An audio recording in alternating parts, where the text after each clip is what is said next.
Welcome to the second episode of Why It's Awesome, the spoiler-free show where I attempt to take something often easily dismissed and explain why you maybe should give it a shot. The intention with this series is to help new fans find something they'll enjoy that initially they might have passed over, or so that people who are already fans can pass this video on to their friends to persuade them to give the subject in question a go. This week on the cutting room floor is Cartoon Network animated gem Steven Universe, a show following the adventures of a young boy trying to replace his mother in a team of superheroes while coming to grips with the powers his now absent parent left him with. Now prior to this week I hadn't actually seen the show. It was only because of the massive amount of requests on last week's Gravity Falls video to cover this program that I decided there must be something to it, so I gave it a shot. I was actually a little worried at first that I wasn't going to be able to do an episode on it, as for the first portion of the show, I didn't quite get the hook of it all. It was competent, though not amazing, but since a lot of you swore by it, I stuck it out, and I'm truly glad so many of you suggested I cover this, otherwise I might never have discovered what I now consider to be an all-time classic, and probably one of my favourite shows. In essence, Steven Universe is the absolute perfect fit for an episode of Why It's Awesome, as there was a point where I almost dismissed it myself. But trust me when I say this one is worth sticking with, and I'll tell you why. Let me start, as I always do, with the common reasons for dismissal, that, after a bit of research, I found people seem to be giving for not watching the show. It's too childish. I don't like how the characters look. I watched the first few episodes, but it didn't stick. It's a kids' cartoon. On Cartoon Network. Although it's correct that Steven Universe is a kids show featured on a channel with programs whose quality is often in contention, I personally legitimately believe that Steven Universe is not just quality entertainment, but also a vitally important piece of media altogether. And it wasn't until I stuck with it I realised that. It's easy to suggest at first glance the show is childish, as for a while that's the impression we get. Early on, the show tends to focus on building the characters of Steven and the three Crystal Gens, who are the superheroes of this universe that act as his guardians, and it does so by having them come up against quickly resolved challenges, in isolated, single-episode narratives. Simple, friendly, accessible plots make up the bulk of the show's content in the early sections of the first season, with stuff like clothes coming to life, the characters joining a wrestling league, or a journey to the arcade taking up most of the stories. But it's not until later you realise this slow build is warming you to some of the most incredibly well-rounded characters you'll see in a piece of fiction, and slowly but surely you're learning more about their origins, the environment they inhabit, and how all their relationships interconnect. It's world building on an extremely mature and delicate level, because by the time we get to a position where we're able to view the world with all this new knowledge of its fleshed out lore, it comes at a point where we care about how this world and the events that unfold will shape the characters as much as we care about the events themselves. Where most modern cartoons choose to go big and action heavy or just for straight up comedy, Steven Universe revels in the intimate.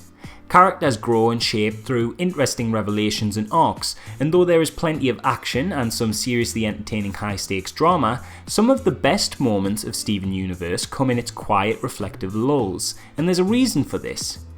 It's because this show isn't about a magical hero team. It's a show that is unashamedly and innately about love, and that's anything but childish. Because when I say love, I mean all kinds of love. You'll note I said before that Steven Universe is an important piece of media and not just an entertaining one, and I feel that way because I don't think I've ever seen a children's show so progressive in its depiction of relationships. It puts most adult entertainment to shame in terms of what it's willing to put on screen. Now I'm not going to show too much of what I'm talking about here in the video because of spoilers, but you should know that Steven Universe features some incredible depictions of gay relationships, transgender characters, and non-traditional families. And that's not even to mention the other ways in which the show is more subtly revolutionary, such as the way in which the characters are drawn. Often a common criticism of the show heard from the general public, this is actually one of its greatest strengths. The series is heavily influenced by the Japanese genre of magical girl anime, which for those of you not in the know is a popular style of animation in Japan aimed at young girls that carries the trope of a young female protagonist gaining magic powers to fight evil. But where shows like Sailor Moon and Cardcaptor Sakura all feature stereotypical anime girls with very similar aesthetics, Steven Universe demonstrates a variety of body types across all of its characters, and no one is ever judged for how they look. It might not seem like a big deal, but this is kind of insane. In a world where huge companies like Disney push this idea of the Princess Pretty archetypal appearance, it's encouraging to see an animation willing to take risks with how it draws its characters and become more visually interesting as a result. Likewise, it's also pretty awesome that 3 out of 4 of the main characters are female, and the male protagonist is anything but the stereotypical portrayal of masculinity, often putting his emotions at the forefront of his character. Its subtleties all add up to create a show with a strong positive message that children will take a lot from and adults will find to be a refreshing change of pace from the standard TV show fare they're used to seeing.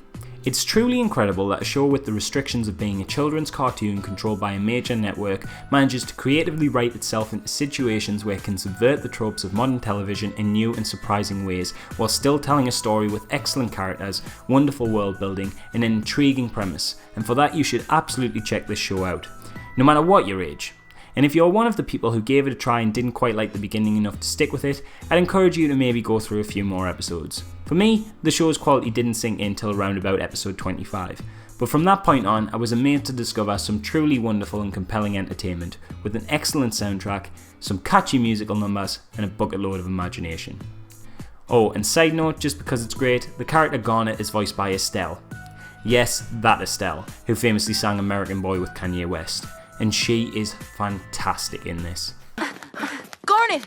Quick, you have to pretend to be my mom to Connie's mom. Hello, this is Mum Universe. Yes, the children are playing swords. Sorry, playing with swords. They're bleeding. Oh no, they are dead. Don't call again.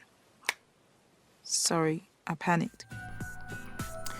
So what did you think? Did you enjoy this video? Let me know with a like, or maybe if you want to see more videos like this you could click subscribe. Is this something you love that other people just don't seem to get, that you might want me to look into to see if I can't make a video about? Do you like Steven Universe? Do you think it maybe isn't for you? Leave a comment below to start a discussion, and thanks again for watching.